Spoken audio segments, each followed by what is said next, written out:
Well, good morning to you, and welcome back to Darren Daily, the #1 morning program to jumpstart your success and help you become better every day. So we're talking about personal mastery and what the best in the world do to achieve their extraordinary levels of success, and how you can too, if you're interested. Are you interested? Do you really want to go for mastery? I ask you because there's a good chance that you don't. Most don't, in fact. You don't believe me? Just look around. Oh sure, everyone likes the idea. They think they want to go for mastery. It sounds great while sitting in the comfort of a chair. They might even go out of their way to listen to a series like this. Hey, they might even get excited about it. Maybe they even get a little inspired. Hey, maybe they even try. But as Yoda said, try not.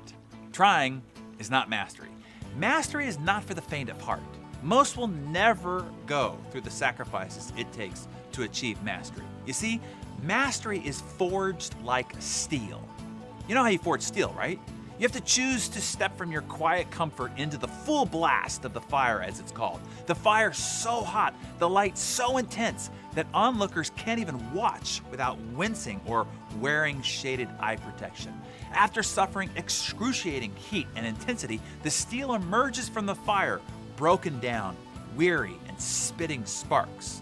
But the pain has only begun. Now the steel is hammered on repeatedly, each strike becoming and creating sparks of pain. But it's not done then. It's sent back into the flame, and out it comes once again, and it's hammered on mercilessly over and over, strike after strike, workout after workout, prospecting call after prospecting call, sacrifice after sacrifice. The hammer bangs, bending, flattening, twisting, tapering, and shaping the steel. On and on this goes. For mastery, this might go on for years, maybe even decades, or as we've learned, for at least 10,000 hours, until the desired outcome is forged and mastery is realized. You see, you are made of steel. You were bestowed this miracle metal by your creator. But what you make with it is your responsibility, your will, so to speak. Meaning, will you do what it takes to make your miracle metal into something great, something magnificent?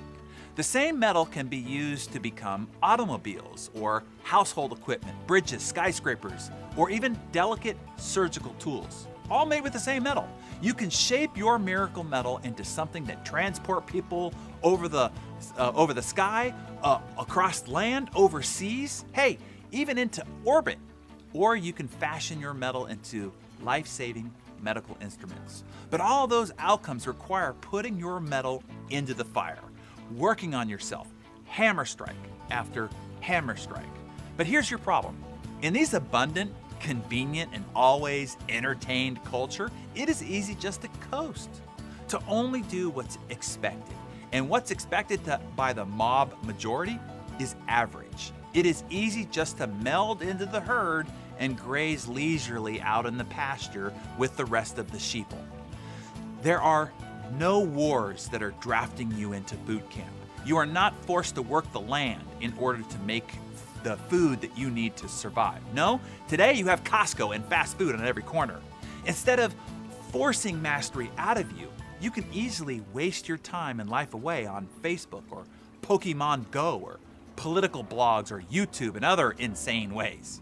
Admittedly, going for mastery today is maybe harder than it's ever been because you don't have to, and because there are so many other easy, convenient, shiny, and mind-numbing entertaining things to do than to go through the brutal work of forging your steel into a tool of mastery. So now, here's the third trait of personal mastery, if you're interested. The super achievers are super particular on how they spend their time, where they allocate their life force. Because they are so driven by what they do, as we talked about in the last installment, committed to their goals and their pursuits of excellence, they guard their time and attention to anything else vigorously. And if you want mastery, you need to be as vigilant. But here's what's hard. Maybe one of the hardest parts of going for mastery. To become world-class, masterful at one thing, that means you have to give up on hundreds of other things. Learning to prioritize, finding and maximizing your unique strengths, and learning to prevent distractions is a constant battle, particularly in this era of epic distraction. It is not time management that you need, it is self-management that you need. And it's what separates those who get to a level of mastery and those who don't. So let's test whether you really do want to go for mastery or not. And hey, if you don't, no sweat. Like I said at the beginning, it's not for the faint of heart. Most people will live and they will die and they will never achieve mastery in anything. The miracle metal that they were given will never be shaped as it was intended to be. It will never become what it was designed to do.